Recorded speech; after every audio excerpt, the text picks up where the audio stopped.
저희가 계속해서 기도에 관한 말씀들을 나누고 있습니다. 벌써 4주째 저희가 이제 기도에 대한 말씀을 나누는데요. 혹시 기억이 나시는지 모르겠는데 첫 주에는 우리가 예레미야의 말씀을 가지고 우리 표를 가지고 말씀을 나눴었고요.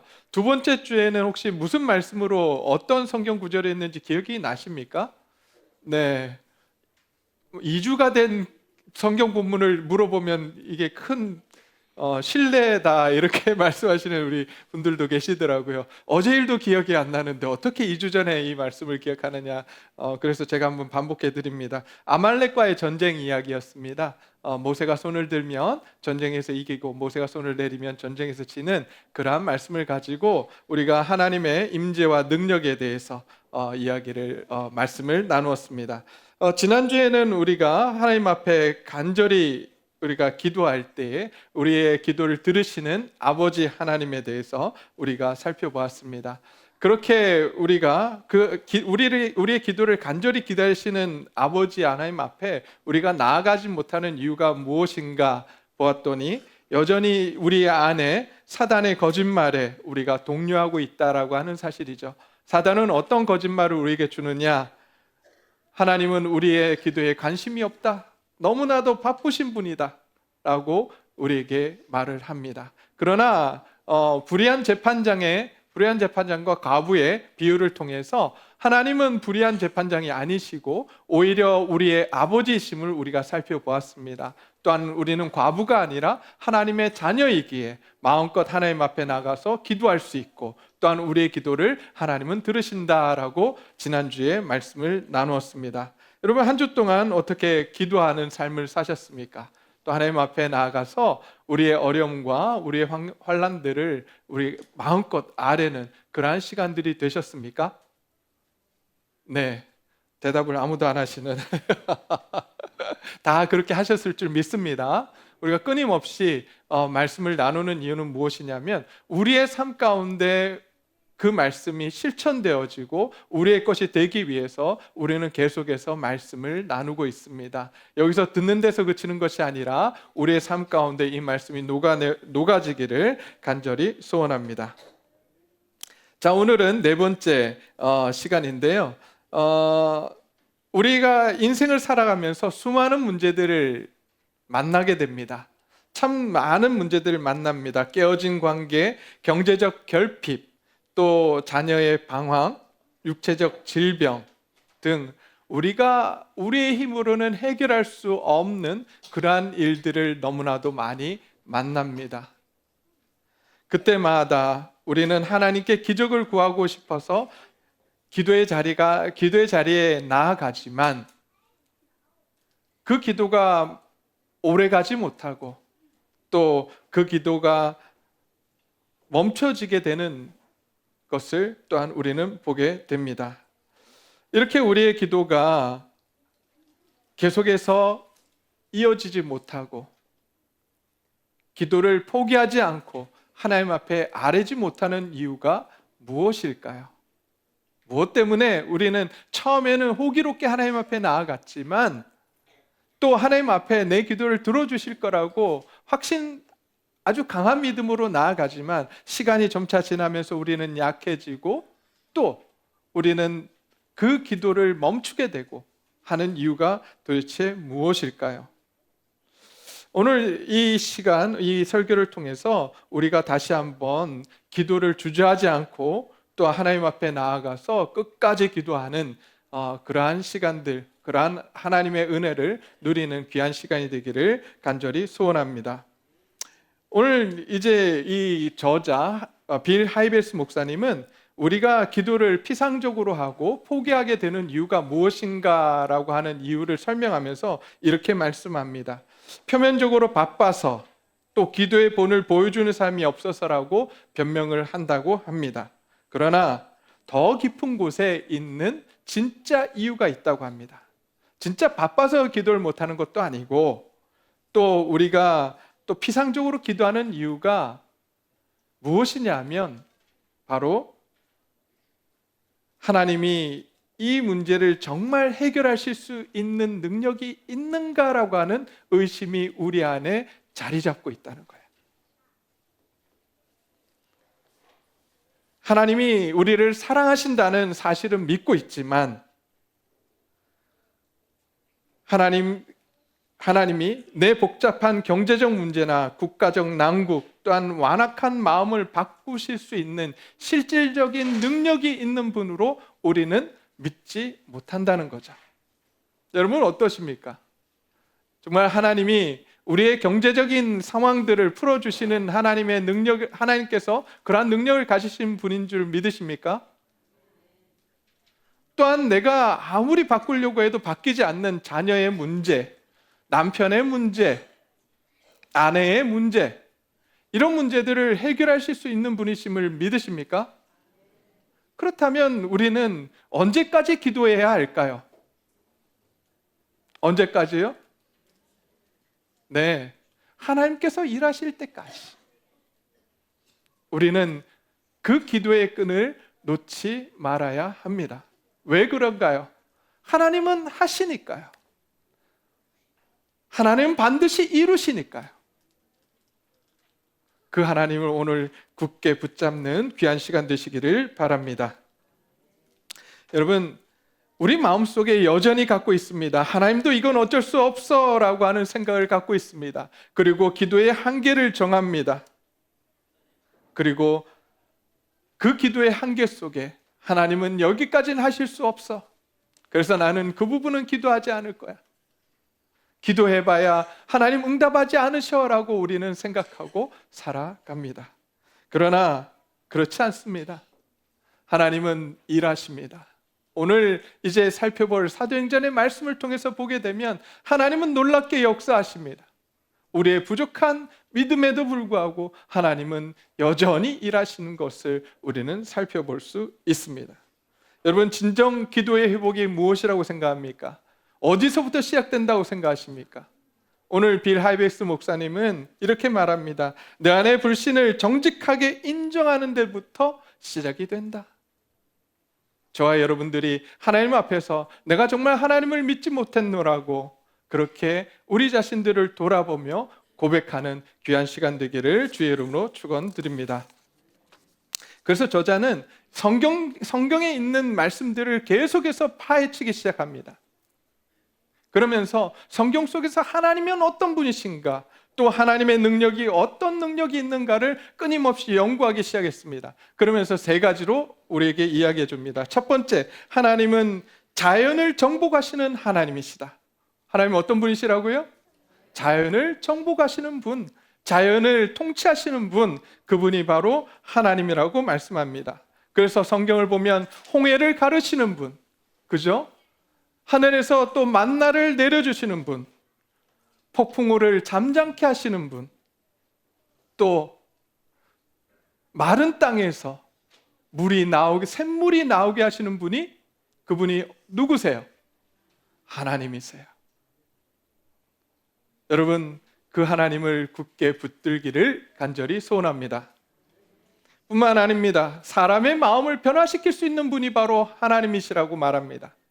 성경을 보면 사람을 변화시키는 일도 하나님이 하신다고 합니다. 가장 먼저 어떤 사람을 변화시켰는가? 여러분, 아주 내성적이었던 모세, 그를 민족의 지도자로 세우십니다. 몇 살에 세우셨을까요? 몇 살이죠?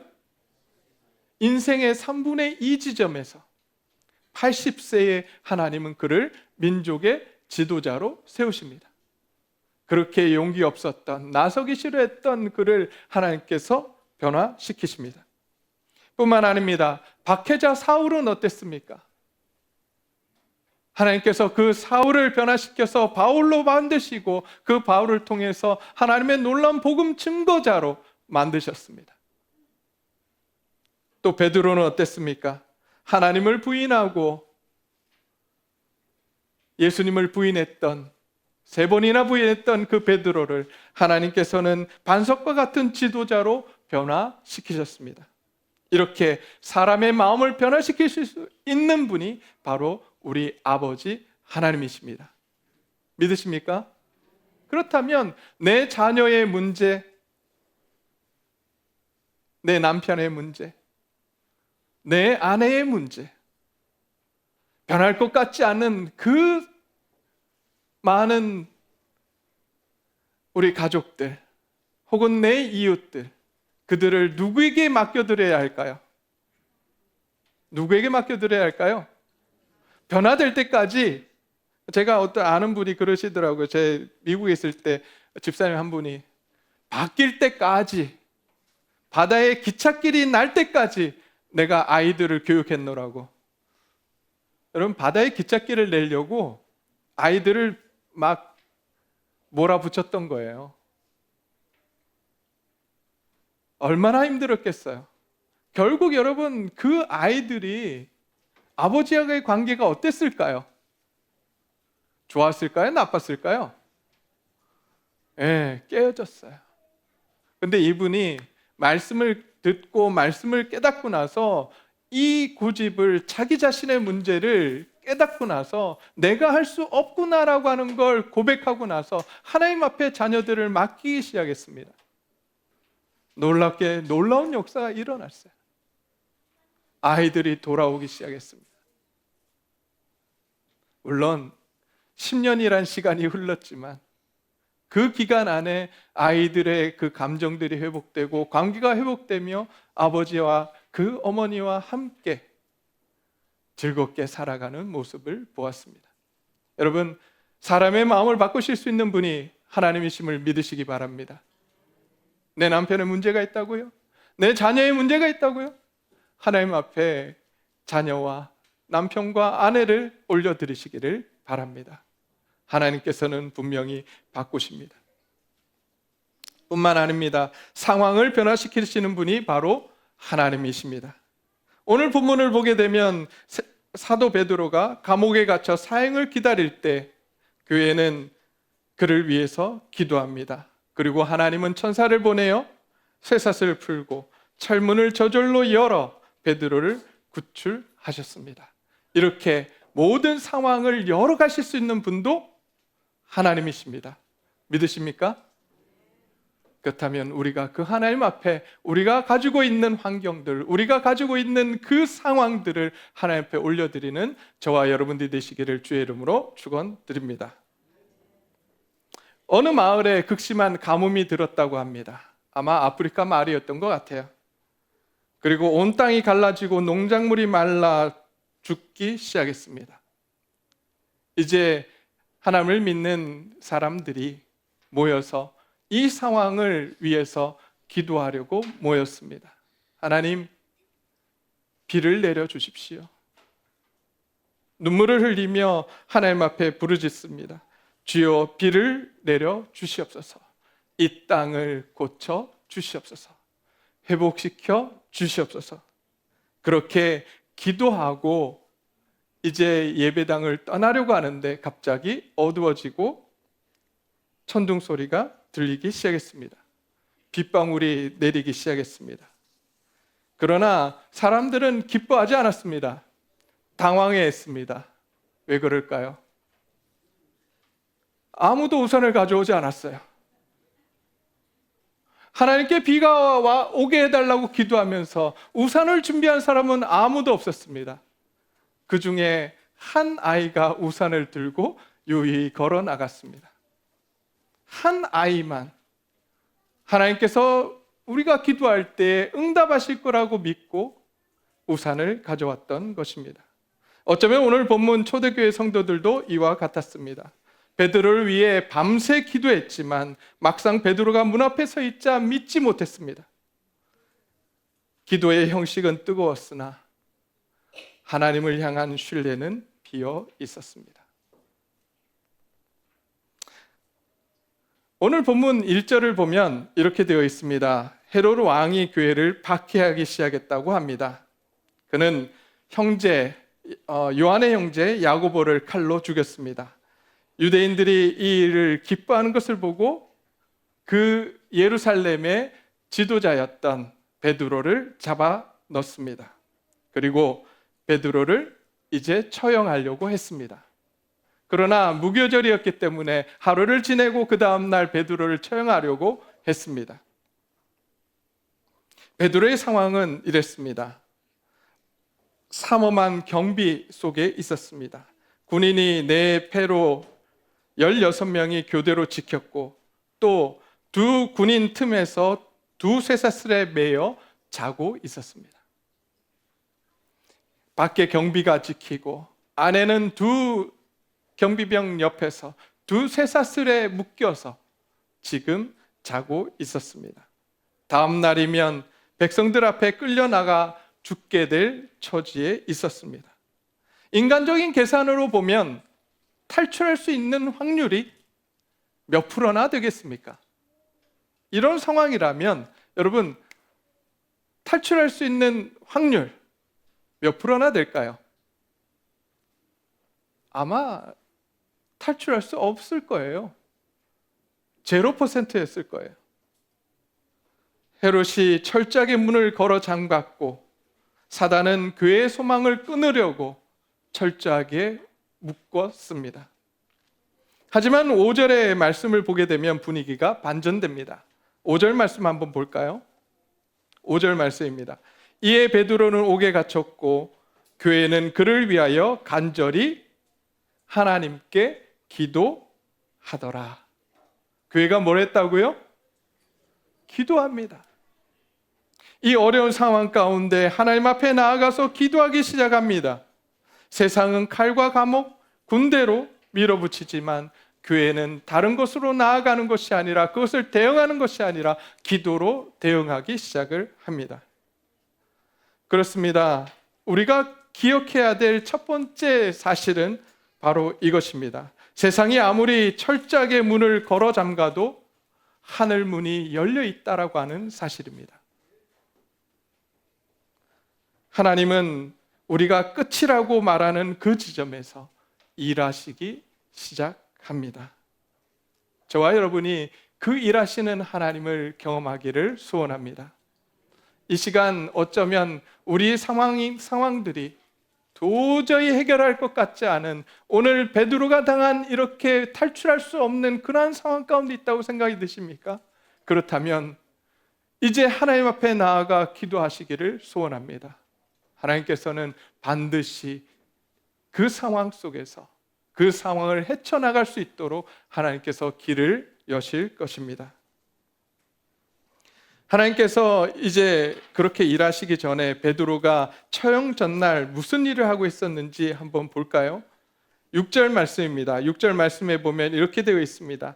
헤롯이 잡아내려고 하는 그 전날 밤에 베드로가 두 군인 틈에 두 쇠사슬에 매여 누워 자는데 파수꾼들이 문 밖에서 옥을 지키더니 라고 되어 있습니다. 여러분, 베드로는 뭐 하고 있어요? 뭐 하고 있어요? 자고 있어요. 여러분, 어떻게 잘 수 있을까요? 놀랍지 않아요? 아니, 지금 내일이면 죽는 상황이에요. 내일이면 이제 죽어요. 그런데 지금 두려움과 그 압박 속에서 베드로는 잠을 잡니다. 어떻게 그럴 수 있었을까요? 많은 사람들이 이런 환경이 되면 잠을 자지 못합니다. 잠을 이루지 못해요. 그것이 현실이에요. 우리의 모습이에요. 근데 베드로는 그렇지 않습니다. 오히려 잠을 잡니다. 모든 걸 포기해서 그런 걸까요? 어떻게 잠을 잘 수 있을까요? 오늘도 이 예배 가운데 하나님의 은혜가 충만하게 임해서 주무시는 분들이 계세요. 괜찮아요. 네, 하나님의 은혜가 풍성하게 주어지기 때문에. 베드로도 그랬던 것 같아요. 하나님이 주시니까, 은혜를 주시니까, 하나님이 주시는 평안이 임하니까 그 모든 상황 가운데 두려워하고 떨고 긴장하는 것이 아니라 오히려 잠을 잘 수 있었습니다. 저와 여러분들이 그런 하나님이 주시는 평안과 안식을 여기서만 누리시는 것이 아니라, 이 설교 시간에만 누리시는 것이 아니라 우리의 삶 가운데 누리시는 저와 여러분들이 되시기를 간절히 축원드립니다. 오늘 본문은 그런 이야기를 합니다. 평강이 베드로를 덮고 있었다고 합니다. 그러자 이제 어떤 일이 일어납니까? 초자연적인 일이 일어납니다. 어두운 가운데 주의 사자가 나타나서 밝히십니다. 그리고 또 어떤 일이 일어났나요? 주의 사자가 오더니 두 손에 묶여있던 사슬이 풀립니다. 그리고 이 베드로가 주의 사자와 함께 걸어 나가는데 첫째 문이 열리고 두 번째 감옥문이 열립니다.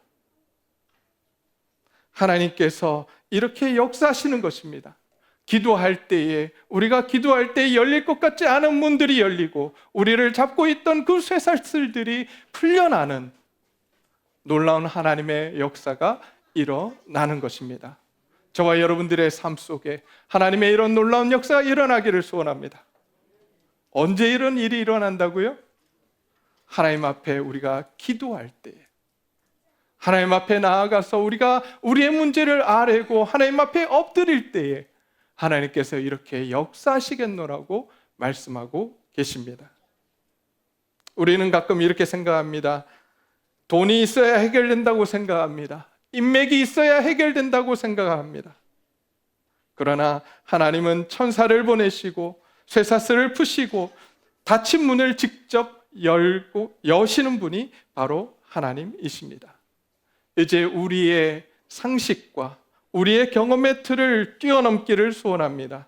내 방법이 막혔을 때에 비로소 하나님의 방법이, 하나님의 역사가 일어나기 시작하는 것입니다.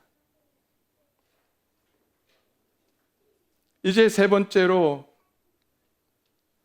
우리 하나님은 우리의 부족한 믿음에도 불구하고 응답하십니다. 오늘 본문에서 가장 흥미로운 부분이 이 부분이에요. 베드로가 풀려났어요. 그래서 어디로 갔겠습니까? 오늘 본문을 보면 마가의 다락방으로 갑니다.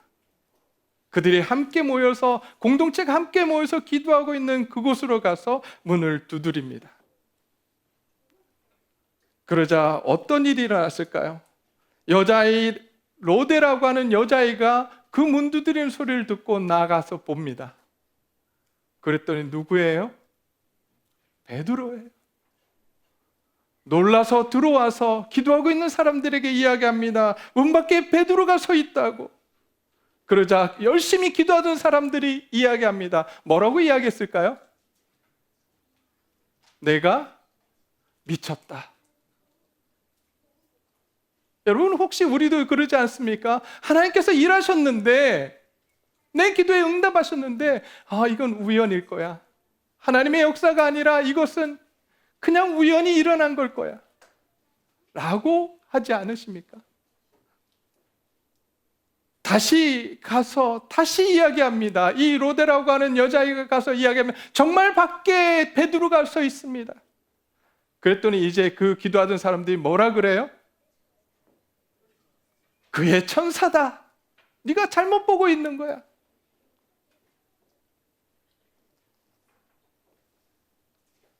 여러분, 기도는 했지만 여전히 믿음은 연약했습니다. 믿지 못했습니다. 그런데 여러분, 이러한 기도에 하나님이 일하셨습니다. 저는 이것이 하나님의 은혜라고 생각합니다. 우리 기도의 응답의 근거가 우리의 완전한 믿음에 있지 않다는 거예요. 우리의 믿음이 완전해야지만 하나님께서 응답하신다고 하면 저는 하나님의 기도에 응답받을 일이 별로 없습니다. 그런데 하나님은 오늘 이 말씀을 통해서 말씀하십니다. 너희가 부족한 믿음이라도 하나님 앞에 가지고 나와서 기도한다면 내가 일하겠노라고, 내가 역사하겠노라고 오늘 우리에게 말씀해 주고 계십니다. 여러분, 응답의 근거는 우리의 믿음에 있는 것이 아니라 하나님의 신실하심에 있습니다. 하나님께서 우리가 부르짖을 때 응답하시겠노라고 하신 그 약속에 있습니다. 저와 여러분들이 오늘 그 약속의 말씀을 붙들고 하나님 앞에 나아가 기도하는 저와 여러분들이 되시기를 주의 이름으로 축원드립니다. 결국 문은 열렸고 베드로는 살아계신 하나님을 증언했습니다. 헤롯의 살기등등한 위협은 물러갔고 베드로는 이제 자유의 몸이 되었습니다. 하나님이 승리하신 것입니다.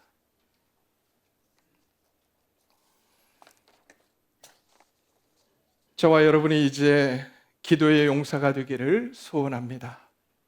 우리 김순환 집사님이 기도로 저희 교회를 지켰던 것처럼 기도의 용사가 되어서 많은 분들을 위해서 기도했던 것처럼 오늘 이 자리에 있는 저와 여러분들이 기도의 용사가 되시기를 간절히 소원합니다. 기도의 용사는 특별한 능력이 있는 사람이 아닙니다. 하나님이 전능하시다고 하는 사실, 하나님이 하실 수 있다고 하는 그 진리를 온 마음으로 확신하며 붙들고 살아가는 사람입니다. 이제 오늘 우리의 기도를 막고 있는 의심을 단호히 거부합시다. 그리고 가정, 직장, 건강, 영적인 문제들을 가지고 하나님 앞에 나아가기를 간절히 소원합니다. 우리가 구하지 않기에 얻지 못하는 것입니다. 이제 하나님 앞에 나아가 우리의 가정과 우리의 직장과 우리의 건강, 영적인 문제들을 가지고 나아가 기도합시다. 그리고 이번 한 주간 하나님이 하실 수 있다는 그 말을 우리 마음 가운데 새기고 하나님 앞에 나아가서 기도하는 한 주간이 되시기를 주의 이름으로 축원드립니다. 하나님은 기다리고 계십니다. 기꺼이 전능한 손을 펼쳐서 우리의 삶에 역사하시기를 지금 오늘 기다리고 계십니다. 그 주님 앞에 우리가 나아가기를 소원합니다.